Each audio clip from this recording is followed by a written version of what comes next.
London, president of the Hudson Institute. I'd like to say a word or two about the Obama so-called stimulus package. This is one of the most interesting transfers of capital in American history. It is a $787 billion bill. What most Americans do not realize is that that's not all of the money that will be spent. In addition to the $787 billion, it has to be financed. Taking a 30-year finance period, that's another $500 billion, or roughly $1.3 billion. Our president says that the $1.3 billion will lead to 4 million jobs. You do the arithmetic. It leads to $325,000 a job. Now, if you said to the Americans that a job that will be retained or created will cost $325,000, they're likely to say, why don't you give every worker a $100,000 debit card and save 2/3 of the money?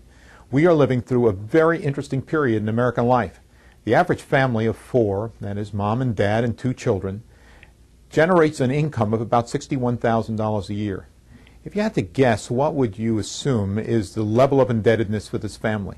At the moment, based on the decisions that have been made by our government, the indebtedness is now $141,000 for this family. Now think about the future. It's been said by our president that we will not inherit an enormous debt that will be passed on to our children. But how is it avoidable if the level of indebtedness is $141,000 for this family? So we are seeing this extraordinary transfer of capital in the United States, a change in the character of America.